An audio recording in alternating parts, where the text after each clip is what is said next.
दोस्तों लोगों के मन में यही ख्याल आ रहा है कि मनीष कश्यप ने दूसरों की वजह से अपने परिवार को संकट में डाला, अपने आप को देशद्रोही साबित करवा लिया, यानी कि अपने ऊपर एनएसए लगवा लिया और अपने आप को काल कोठरी में बंद करवा लिया। अपने ऊपर इतने कहर ढाए दूसरों की वजह से।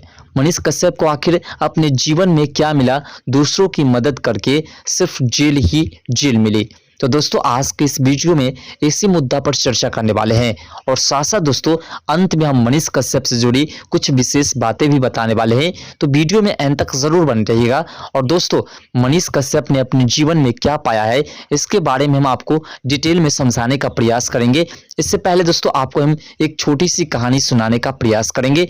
वीडियो पसंद है तो वीडियो को अपने दोस्तों में शेयर जरूर कर दीजिएगा। तो चलिए दोस्तों इस वीडियो को शुरू करते हैं। दोस्तों एक समय की बात है, एक लड़का जिसके माता पिता की मृत्यु हो जाती है और उसके अलावा उसके परिवार में कोई दूसरा नहीं होता है। लड़का काफी गरीब होता है और उसके मन में सपना होता है कि एक दिन मैं बड़ा आदमी बनूंगा और हमारे जो दुख है वह दूर हो जाएंगे। और प्रत्येक दिन वह लड़का एक सेठ के यहाँ काम करता है जिससे कि उसका जीवन यापन चलता है। लेकिन जब भी सेठ के यहाँ काम करने के लिए जाता है उससे पहले 4 रोटियां बना करके रख लेता है, जिससे कि वापस लौटेंगे तो उस रोटियों को खा लेंगे, जिससे कि हमें दोबारा खाना नहीं पकाना पड़ेगा।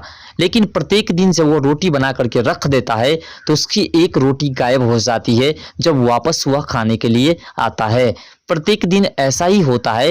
वह लड़का काफी परेशान हो जाता है और सोचने लगता है कि आखिर कौन है जो हमारी रोटियां चुरा करके खा जाता है। एक दिन वह लड़का इसको पकड़ने के लिए कि आखिर कौन रोटियां चुराता है इसके लिए वह ड्यूटी पर नहीं जाता है और आस लगा करके बैठ जाता है, रोटियां पका करके रख देता है और प्रतीक्षा करने लगता है कि आखिर कौन है जो रोटियां चुरा करके ले जाता है। आज वह आएगा तो मुझे पकड़ लेंगे। जैसे ही कुछ देर बीतता है एक मोटा सा चूहा आता है और एक रोटी लेकर के जाने लगता है। तभी वह लड़का उस चूहे को पकड़ लेता है। जैसे ही चूहे को पकड़ता है वह चूहा कहता है कि मेरा हक तुम क्यों छीन रहे हो? तब लड़का कहता है यह मेरा हक है और ये रोटी हमने काफी मेहनत करके कमाई है। मेरा सपना है कि मैं बड़ा आदमी बनूं। तभी चूहा कहता है कि तुम्हारा जो ये प्रश्न है इस प्रश्न का उत्तर एक व्यक्ति दे सकता है और वही इसका सॉल्यूशन भी निकाल सकता है। फिर लड़का पूछता है चूहा से कि आखिर वह कौन व्यक्ति है और इस प्रश्न का उत्तर भी दे सकता है और हमें सफल भी बना सकता है। तो चूहा कहता है कि गौतम बुद्ध मात्र एक ऐसा है जिसके पास तुम जाओगे तो तुम्हारे प्रश्न का उत्तर भी मिलेगा और तुम्हें बड़ा आदमी बनने का जो सपना है, यानी कि तुम्हारे दुख को दूर कर सुख में जो डालने का सपना है वह पूरा हो जाएगा। उसके बाद वह उस चूहे को जाने देता है और वहां से वह निकल जाता है गौतम बुद्ध से मिलने के लिए। गौतम बुद्ध से मिलने का रास्ता बहुत लंबा होता है जिसके कारण उसे चलते चलते काफी समय लग जाता है और जब अंधेरा आ जाता है तो वह एक महल देखता है। वो उस महल में जाकर के और उस महल की रानी से हाथ जोड़ करके प्रार्थना करने लगती है कि महारानी मुझे रात भर ठहरने का यहाँ पर इंतजाम कर दो, मैं सुबह निकल जाऊंगा, मैं गौतम बुद्ध से मिलने जा रहा हूँ। तभी रानी कहती है ठीक है तुम रह सकते हो, लेकिन इसके लिए तुम मेरे एक प्रश्न का उत्तर गौतम बुद्ध से लेते आना। फिर लड़का कहता है ठीक है आप हमें प्रश्न बताइए, हम उसका उत्तर गौतम बुद्ध से लेकर के आ जाएंगे। उसके बाद रानी कहती है कि मेरी बेटी 20 साल से एक शब्द नहीं बोली है, वह कब बोलेगी इसका उत्तर तुम गौतम बुद्ध से पूछ करके आना। फिर लड़का वहाँ विश्राम करता है और सुबह वहाँ से निकल जाता है। रास्ता बहुत दूर होता है, वह पर्वतों के पास पहुँचता है तो देखता है कि एक जादूगर अपनी छड़ी लेकर के प्रतीक्षा कर रहा होता है, यानी कि वह जाप कर रहा होता है उस जगह पर। तभी यह वहाँ पहुँचता है और कहता है जादूगर जी हमें अपनी जादू से इस पर्वत के उस पार पहुँचा दीजिए, मैं गौतम बुद्ध से मिलने जा रहा हूँ। तभी जादूगर कहते हैं कि तुम हमारे एक प्रश्न का उत्तर गौतम बुद्ध से अगर लेकर के आओगे तो हम तुम्हें उस पार पहुंचा देंगे। कहता है कहिए आपका क्या प्रश्न है? तो फिर उस लड़के को जादूगर कहते हैं कि हमारा प्रश्न यही है कि हम 1000 वर्ष से यहाँ पर तपस्या कर रहे हैं कि हमें स्वर्ग में जगह मिले, यानी कि हम स्वर्ग जा सके।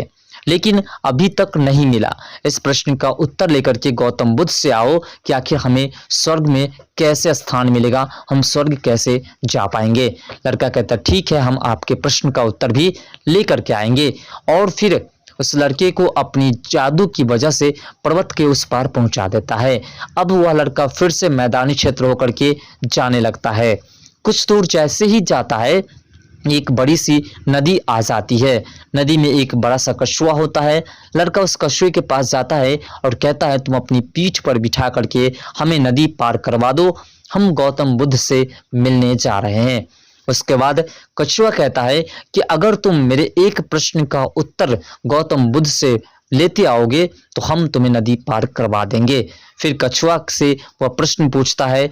कछुआ कहता है कि पूछना तुम गौतम बुद्ध से कि मैं इस जल का सबसे खूबसूरत जानवर कैसे बन पाऊंगा। सबसे खूबसूरत जानवर बनने की इच्छाएं हमारी है और इसके लिए मैं कई वर्षों से तपस्या कर रहा हूं।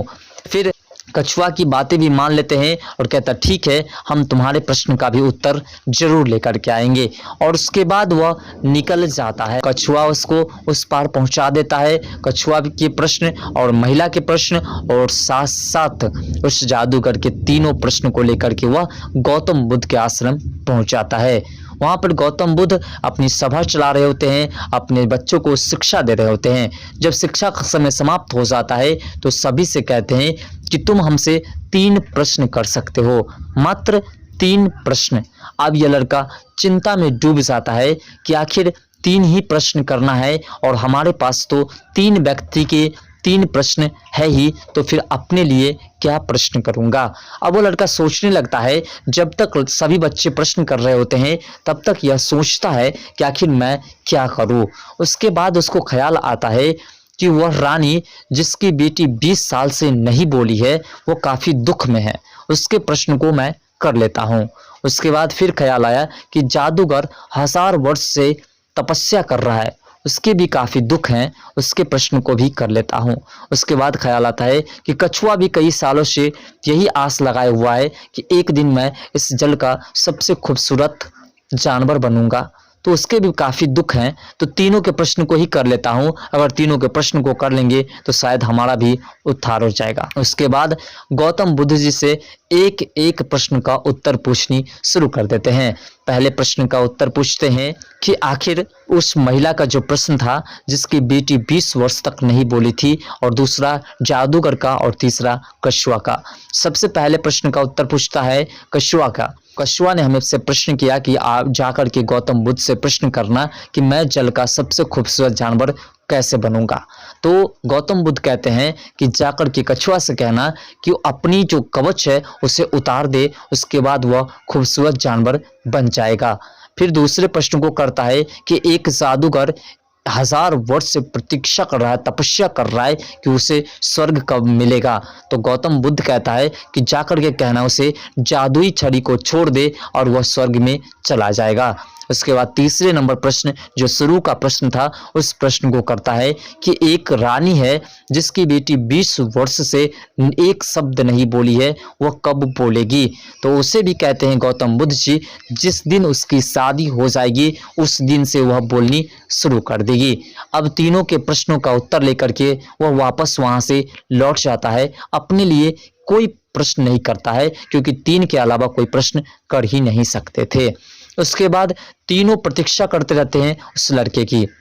जब वह कछुआ के पास पहुंचता है तो कछुआ से उसके प्रश्न का उत्तर बताता है कि तुम अपने कवच उतार दो, उसके बाद तुम खूबसूरत जानवर बन जाओगे। कछुआ अपनी कवच उतार देता है तो उसके पीठ से मोतियां निकलती है और उस मोतियां को लेकर के वह लड़का आगे बढ़ता है। कछुआ एक अच्छा जानवर बन जाता है।